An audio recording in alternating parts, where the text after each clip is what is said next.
Ça fait des mois qu'on nous bassine avec l'IA qui va révolutionner tous les métiers ou remplacer tous les emplois. Sauf que dans la vraie vie, quand on essaye de construire un outil d'IA qui marche vraiment, c'est souvent une autre histoire. Et justement, je vous parle d'expérience, parce que ça fait quelques mois qu'on a développé un système pour gérer nos podcasts complètement automatiquement. Et je vais pouvoir vous montrer exactement à quoi ça ressemble de développer un outil IA utile de A à Z.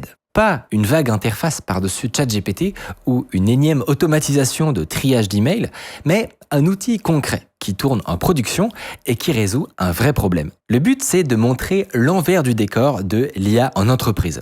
Se perdre dans la jungle des modèles et des promesses alléchantes, le fine-tuning fastidieux, l'excitation de l'expérimentation et le désespoir des impasses. Vous allez voir, pas de solution miracle, pas de bouton magique, juste beaucoup d'essais. Et au bout, avec un peu de chance, un outil qui fonctionne vraiment. Aujourd'hui, je vous raconte comment on a construit mon nouveau jouet préféré. Mais juste avant, j'ai un message pour tous ceux qui veulent utiliser les meilleurs modèles d'IA sans multiplier les abonnements. Notre partenaire Mammouth AI, une boîte française, rassemble tous les grands modèles dans une seule interface. On parle de Claude 4.5, GPT-5, Nano Banana, même Perplexity Deep Research. Bref, il y a vraiment tout et ils les mettent constamment à jour. Vos données sont hébergées en Europe avec le Zero Data Retention. Vos prompts ne sont pas conservés et les fournisseurs de modèles ne s'entraînent pas sur vos données. En plus, vous pourrez opter pour des modèles plus légers comme Mistral Small qui sont 10 fois moins énergivores. Tout ça à partir de 10 € par mois. Le lien est en description et on reprend. Pour comprendre un petit peu déjà on part d'où, comment marchent ces modèles et avec quoi on travaille. C'est pas mal d'avoir une petite intuition de, en gros, comment ça fonctionne. Donc, l'image la plus parlante, je trouve, c'est celle du débruitage. C'est concrètement de comprendre le principe de la diffusion et de ce qu'on appelle un auto-encodeur. En gros, le principe, c'est que pour entraîner le modèle et lui créer cette sorte de compréhension du monde et des objets, tu vas créer un immense dataset d'images. Et tu vas appliquer un léger bruit dessus, une légère perturbation de la matrice de pixels. Et le job de ton système d'apprentissage, ça va être de reconstruire l'image d'origine. Et en gros, sa fonction de récompense, son mécanisme d'apprentissage, va le récompenser dans sa capacité à recréer le plus parfaitement possible l'image d'origine. Donc au début, tu commences avec des niveaux de bruit qui sont très faibles. Donc c'est relativement facile de reconstruire les textures, etc. Et donc petit à petit, tu vas détruire de plus en plus ton image, jusqu'à ce que ton modèle, à partir de uniquement du bruit et de la description en texte de l'image, est capable de la reconstruire entièrement. Et c'est ça la magie du truc, c'est que entre-temps, ton image elle a complètement disparu. Et donc ton modèle, il est capable, avec du rien, du bruit, de générer plein de variantes qui correspondent à ton texte. C'est un peu ça la magie de la diffusion en fait. Et ce qui est intéressant, c'est que ce que tu vises, c'est d'avoir un modèle qui est relativement créatif. Ça, c'est un peu l'autre truc à comprendre, c'est que ces modèles-là, ils sont constamment en tension entre deux extrêmes. Il y en a qui sont capables de faire des super belles femmes brunes en portrait, sauf que tu vas le relancer 20 fois, ça va être toujours la même en fait. Et ça, c'est un modèle qui est tombé dans l'apprentissage par cœur et qui est plus capable de généraliser. On est sur du bachotage. Ouais, exactement. Et t'as un autre extrême, des modèles qui vont pas être capables de faire du réalisme ou qui vont avoir des résultats toujours un peu très flous, très blurry, mais qui vont être très, très, très variés. Et donc, tout l'enjeu des gens qui créent des modèles de ce type-là, pour comprendre, il faut se dire qu'ils sont tout le temps entre ces deux écueils-là et ils essayent d'avoir le meilleur des deux mondes. D'avoir les meilleurs des deux mondes en employant des techniques distinctes. Ce qui est marrant d'ailleurs, c'est que les modèles d'image, les modèles de diffusion, ça te fait depuis bien avant que Stable Diffusion que ça existe. Dès 2014, tu as des premiers exemples de modèles de diffusion, typiquement pour générer des chiffres. La grosse limite de ces modèles primitifs, c'est qu'en fait, ils marchaient avec des labels. Donc en gros, c'était discret. Tu pouvais générer une image sur le label pêcheur. Voilà, ça te donnait des images de pêcheurs. Mais si tu voulais un pêcheur avec un chapeau rouge, c'était pas entraîné pour. Et donc la vraie révolution, c'est le fait de combiner un modèle de diffusion avec justement un modèle comme Clip. En gros, le principe de base, c'est que tu vas représenter au sein d'un même espace vectoriel du texte et de l'image. Et donc, tu vas, de cette manière-là, pouvoir entraîner un modèle qui va être générique sur n'importe quel texte et qui va pouvoir comprendre justement le lien entre la sémantique du texte et la représentation dans l'image. Et c'est vraiment ça qui a déclenché la révolution qu'on connaît aujourd'hui. Un autre truc trop intéressant dans l'histoire des modèles de diffusion, c'est que à partir du moment où on avait la théorie pour les créer, il fallait des quantités de données massives et d'images en fait. Sauf que le problème, c'est que en termes de quantité disponible en masse, ce qu'on a globalement, c'est Internet. Donc c'est typiquement un dataset qui s'appelle Common Crawl, qui constitue une sorte d'empreinte à un instant T d'Internet. Là-dedans, tu as du texte et de l'image. Donc tu veux pouvoir déjà extraire uniquement toutes les images pour servir de base d'entraînement. Et pour ça, ce qu'ils ont fait, c'est très simple, c'est que tu scannes toutes les pages web, tu regardes les tags images, quoi. Tous les développeurs les connaissent, et tu vas extraire aussi la description qui est associée. Donc, ce qu'on a le alt, qui en général est fait pour les moteurs de recherche ou pour des histoires d'accessibilité, qui contient une description de l'image. Le problème de ça, c'est que sur Internet, on le sait bien qu'il n'y a pas que des belles images. Même il y a peut-être en grande majorité des trucs pas beaux, ignobles, voire illégaux. Et donc, la question, c'est comment tu filtres ce qui est beau de ce qui n'est pas beau. Ouais. Bon, dans les faits, ce qui se passe, c'est qu'on a des datasets où des humains donnent des notes à des images en très grande quantité. Donc, il y en a plein. Typiquement, il y a Flickr, et c'est un énorme dataset de notes. Alors, soit c'est des pouces vers le haut, vers le bas, soit c'est vraiment des notes sur 5. Il y a Ava, il y a plusieurs datasets qui sont des datasets esthétiques. Et ce que tu vas faire, c'est que tu vas prendre un modèle comme Clip, justement, qui sert lui à avoir une première représentation d'une image, justement. Et tu vas entraîner par-dessus un modèle de scoring esthétique. C'est-à-dire qu'on lui donne une image, on lui dit « essaie de prédire la note sur 5 de cette image sur le plan esthétique ». Il va faire une tentative et on va le corriger et il va lui faire apprendre sur un dataset. On pourrait s'attendre à des résultats chaotiques, mais c'est pas ce qu'on obtient. En fait, ça converge. Il semble que, spoiler, il y a quand même une notion de beauté universelle. Même s'il y a quand même pas mal de variances dans les résultats. Et c'est les premiers modèles qui ont été construits comme ça, les premiers datasets qui s'appellent Lion Aesthetics, qui correspondent à Internet filtré sur tout ce qui est 5 étoiles et plus. Et ça, faut se dire que avant qu'on ait ça, tout ce qu'on a connu derrière comme modèle d'image était impossible. Une deuxième avancée majeure qu'il y a eu, c'est que là, dans les modèles primitifs qu'on voit, ils essaient de générer une matrice de pixels directement. Donc, une image, ce qui était très demandeur en ressources, en mémoire et en capacité de calcul. Et en fait, la révolution qu'amène Stable Diffusion, entre autres, la première version, c'est de créer une représentation intermédiaire. C'est le fameux espace latent. Il y a une manière intuitive de faire une analogie, c'est ce qui est la compression d'image. Quand je t'envoie une image par message ou par mail, si tu la télécharges, elle va faire, 100 kilobits par exemple. Donc là, on a un petit exemple avec un chien. Donc là, celui que vous voyez à gauche, il fait 80 kilooctets, alors que la version originale qui sort de l'appareil photo, elle fait 1 méga en PNG. La réalité, c'est que l'œil humain est absolument incapable de voir la différence, alors qu'il y a 10 fois moins de données. Tu vas avoir une première intuition du fait que l'œil humain ne se représente pas la donnée de la même manière. C'est-à-dire qu'en gros, si la texture du poil du chien n'est pas parfaite et similaire à l'original, mais que tous les autres détails sont bons, en fait, ton œil humain, il ne verra jamais la différence. L'espace latent, c'est une analogie, mais il faut se dire que c'est un peu la même chose. Ça va décrire le contenu de l'image, le plus précisément possible. Et à partir de cet espace latent, tu vas pouvoir générer ton image finale avec le décodeur. C'est ça qui a vraiment révolutionné aussi les modèles d'image. C'est que d'un coup, on se retrouve à travailler avec des ressources beaucoup plus restreintes. C'est ça qui fait que tu peux, sur ton ordi gamer, tu peux faire tourner des modèles d'image complètement hallucinants, même de vidéos maintenant. Cette transition qui a eu lieu donc sur la manière de décrire les images, elle a aussi été accompagnée de grosses améliorations assez invisibles pour les gens qui ne sont pas passionnés par la question, sur ce qu'on appelle l'adhérence au prompt. En fait, c'est un terme qui décrit simplement le fait que quand tu demandes quelque chose, il se passe quelque chose. Quand tu rentres dans du spécifique, ton modèle est capable de te suivre et d'être fidèle à ce que tu demandes. Donc, typiquement, ça, c'est des images générées à gauche par SDXL, qui est un ancien modèle de Stability, et à droite, Flux Pro 1.1, qui est un des tout derniers modèles faits par Black Forest Labs, qui sont des anciens de Stability. Bref, c'est toujours les mêmes gens dans tous les cas. Et le prompt, c'est, il y a une boule verte sur un cube bleu, lui-même sur une pyramide rouge, il y a un chien à leur gauche et un chat à leur droite. Et il faut se dire que malgré, sur le plan purement esthétique, tu vois, on aurait pu se dire SDXL, c'était déjà super bien. Sur le plan de l'adhérence au prompt, Ouais. c'est catastrophique. Et à gauche, il a rien compris. Et à droite, c'est parfaitement ce qu'on a demandé. Exactement. Les créateurs de modèles vont avoir des benchmarks pour mesurer ça précisément. Donc, c'est-à-dire que tu dois pouvoir modifier l'ordre dans ton prompt. Donc, tu dois pouvoir échanger cube bleu et boule jaune Ouais, et obtenir le résultat qui correspond. c'est fort, ouais.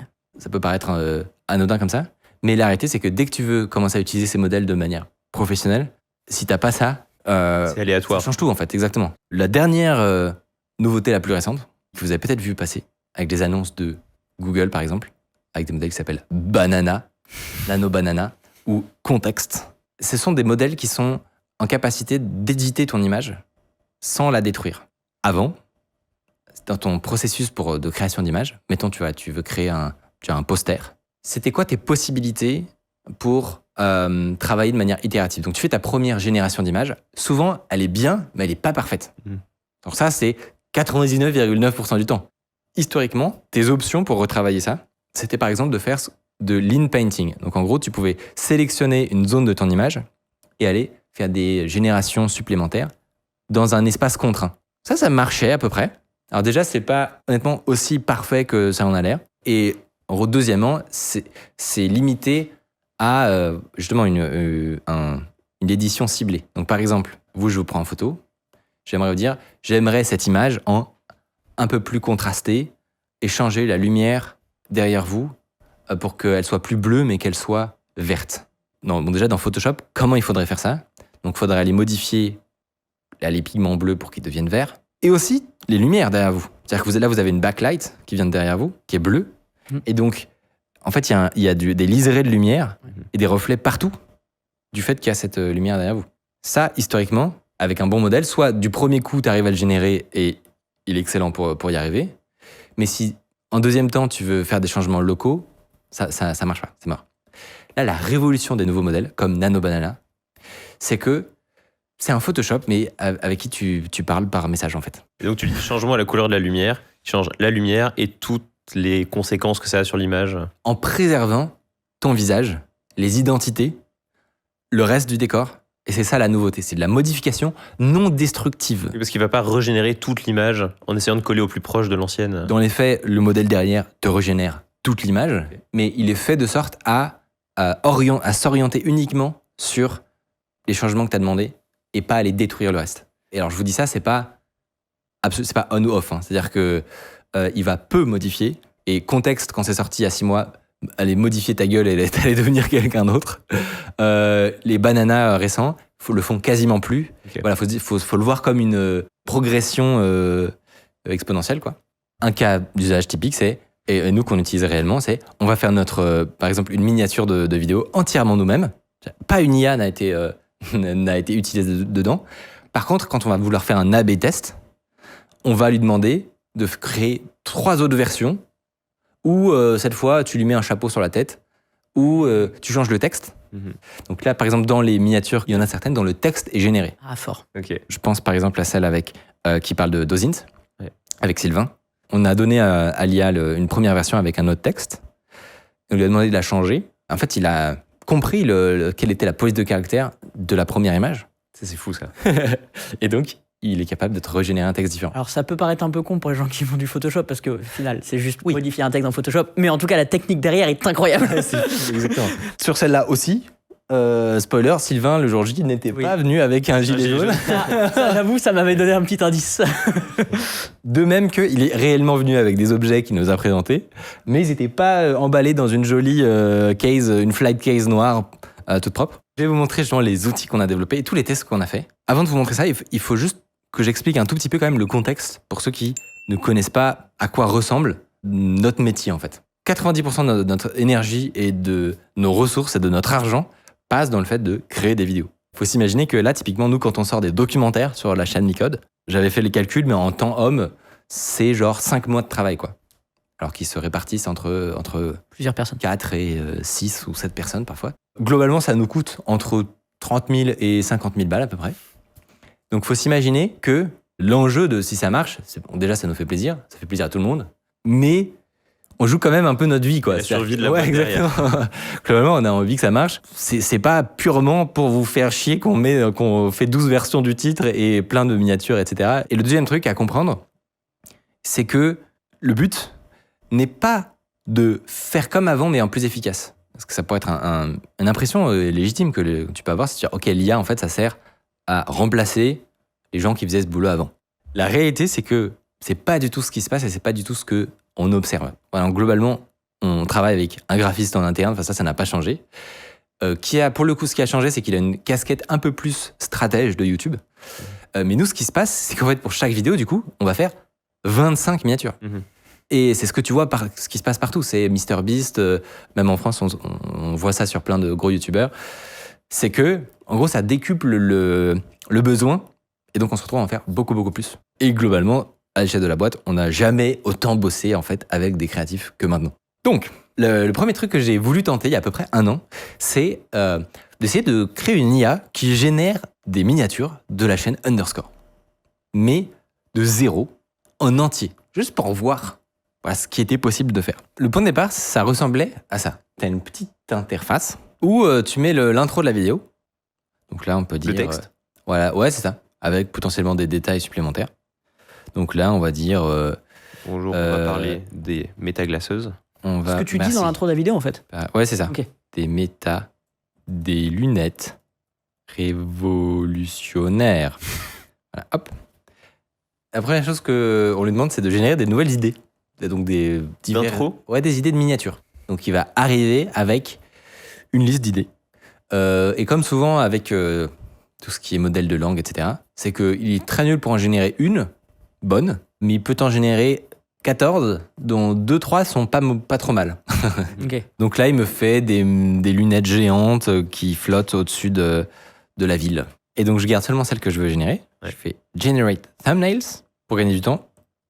J'ai fait une génération déjà, Ok. avec d'autres miniatures. Ok. Et en l'occurrence, j'ai proposé de travailler sur la vidéo avec l'infiltration d'entreprises, l'OSINT, etc. Et voici le résultat. Et toutes ces miniatures-là ont été entièrement générées. Donc il n'y a pas de retouche, il n'y a rien. Et on peut regarder quelques-unes. Donc déjà, on reconnaît un style quand même. Ouais. On retrouve le bleu, la bonne typo. Voilà. Ah, mais Oh, waouh. Il a changé des housses. Exactement. Ce qui est très drôle, c'est qu'on reconnaît parfois C'est Martin, ça. mais attends, des parce que... mélanges d'invités. Mais c'est vachement bien. C'est pas mal, hein? Là, le truc avec la hit cam, Ouais. Ouais, carrément. pour l'infiltration, c'est génial. Elles se ressemblent pas mal. Il y a genre une personne à droite, Ouais. un élément d'image à gauche et Carrément. un texte au-dessus. Mais ce qui est typiquement un layout classique de la chaîne. Et donc là, en gros, il a fait 10 miniatures par version. Donc c'est pour ça qu'il y en a pas mal qui se ressemblent entre elles, tu vois. Non, mais ne fût-ce que pour se donner des idées, c'est déjà génial. Et bah t'as tout compris. La réalité, c'est que en le commençant, moi, j'avais pas d'attente spécifique. Je m'attendais pas déjà au début à avoir des résultats quand même bons comme ça. Et en même temps, j'ai vite vu qu'il y avait un plateau en fait. C'est-à-dire que c'était le mieux qui était possible de faire. Peut-être que c'est possible d'aller encore gratter un peu de qualité, de consistance, mais là, en fait, là, quand tu vois, la réalité, c'est que c'est du AI junk quand même. C'est-à-dire que t'as des fautes quand tu zoomes, t'as ton texte, la gueule du gars ignoble. Enfin, tu vois, dès que tu zoomes, il n'y a plus rien qui marche. Et là aussi, le fait que ce soit impressionnant, c'est qu'on les voit en petit. Ouais. Et donc, très naturellement, comme tu l'as deviné, c'est devenu en fait un outil de brainstorming où je l'utilisais pour donner 4 idées de miniatures et avoir instantanément 80 versions différentes. Et donc, comment on fait quelque chose comme ça? Et ben en fait, il y a plein d'astuces et de triches à plein d'endroits. Il y a des artifices partout pour que ça marche et ça donne ce résultat en fait. Quand tu veux créer une image qui ressemble à ta chaîne, tu peux essayer d'aller sur ChatGPT, Midjourney, etc. et de lui demander quelque chose avec un fond bleu, un dégradé vers le noir et un invité à droite et nanana. Tu peux essayer autant que tu veux. Tu n'obtiendras jamais quelque chose qui est proche comme ça. Donc la première chose, c'est de faire du fine-tuning. Donc c'est le fait d'aller vraiment modifier le modèle sous-jacent et les poids pour obtenir le résultat que tu veux. Tu as deux usages principaux. Le premier, c'est d'entraîner une identité, donc de faire en sorte d'apprendre quelle est, par exemple, ma tête pour créer des miniatures. Le deuxième usage, c'est le style. C'est justement d'apprendre un style spécifique. Ça peut être du réalisme, du pixel art ou une direction artistique comme Underscore, par exemple. Donc là, ça veut dire qu'est-ce que tu lui as donné toutes les anciennes miniatures d'Underscore.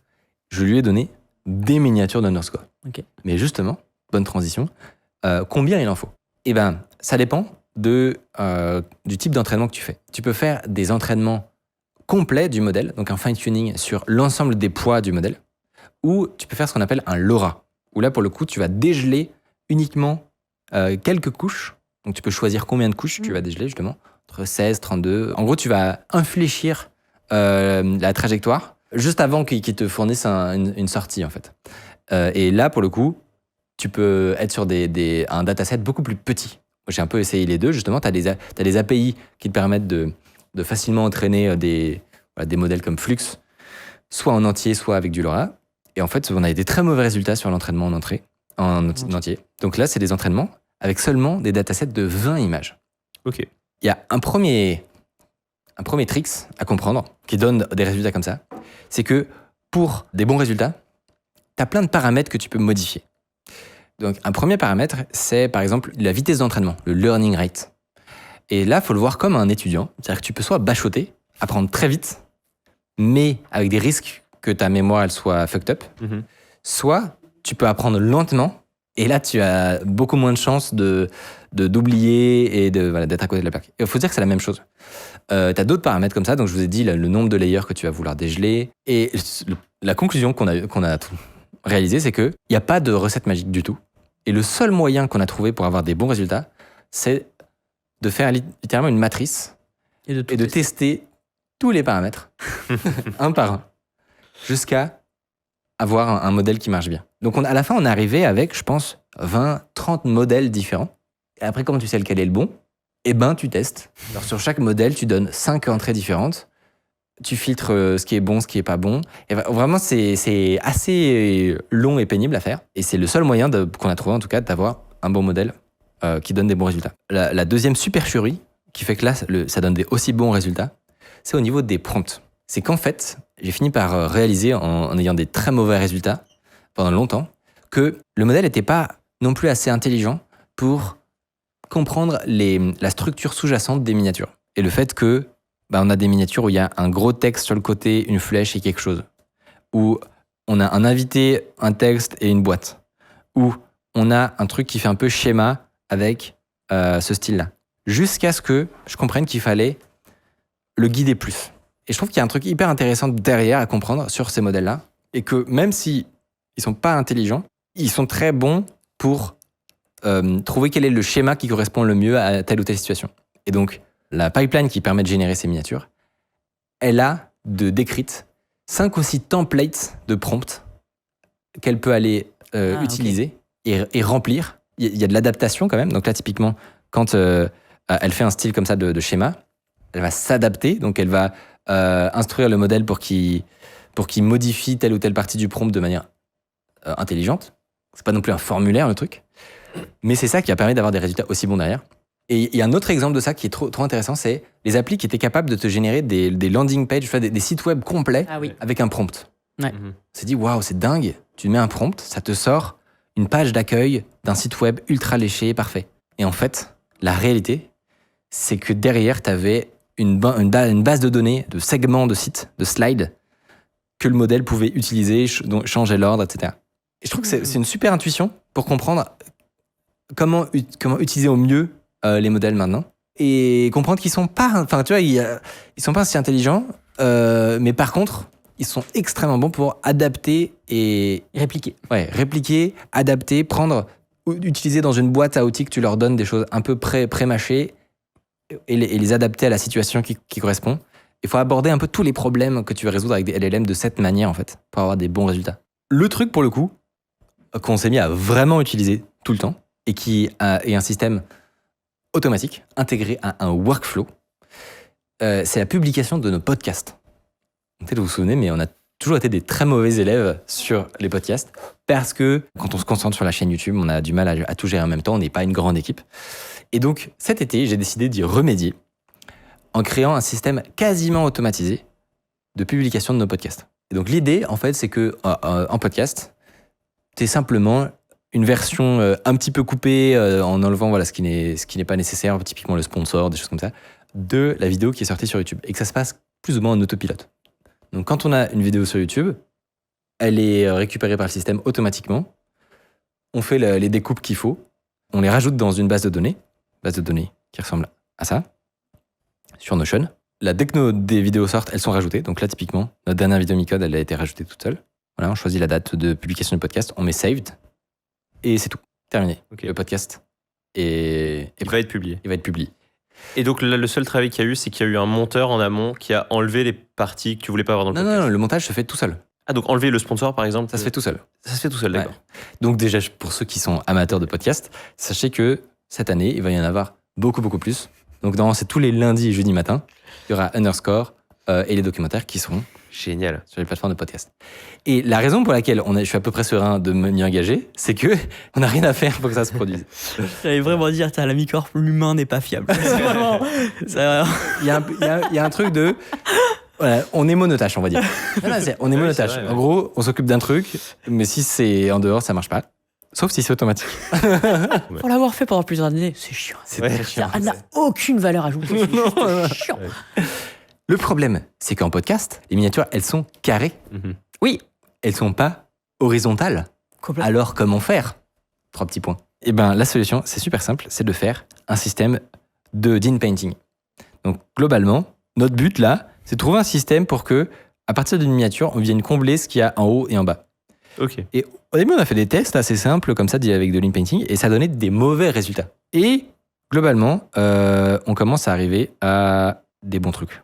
On voit plus vraiment les bordures, limites. ouais. Et globalement, ça tenait à trouver le bon modèle et à trouver le bon système. En fait, on prend la miniature, on l'agrandit, on la met derrière, on la floute. Ça sert de point de départ à l'inpainting. Donc le masque, il a une opacité faible. Enfin bref, il y avait une petite mécanique à trouver. Mais là, comme ça, tu vois, il invente même des reflets et tout ça. Trop bien. Et donc, ce que ça veut dire, c'est que quand une vidéo sort, il nous propose 4 versions. À chaque fois, c'est comme ça qu'on règle le problème de la fiabilité. C'est qu'on sait qu'il y en a toujours une sur 4 qui est bonne. Il y a une miniature différente pour chaque podcast. Exactement, du coup. Et ben, le résultat, du coup, il est live. C'est que, voilà, on a nos minias qui sont propres, qui sont tirés Trop bien. directement de la chaîne YouTube. C'est cool ou quoi? Génial. Et donc, c'est pour montrer que, en gros, ouais, il y a différentes applications. Dès qu'il y a très peu de prise de décision, peu de créativité, qui sont très adaptées pour des workflows automatiques entièrement. Mhm. Et d'autres qui le sont moins, qui peuvent servir de brainstorming pour faire du travail plus créatif. Si ce sujet vous a intéressé, vous allez forcément apprécier cette histoire récente de comment l'IA a créé une puce de calcul parfaite, mais qui échappe complètement à la compréhension des humains. C'était dans cette vidéo.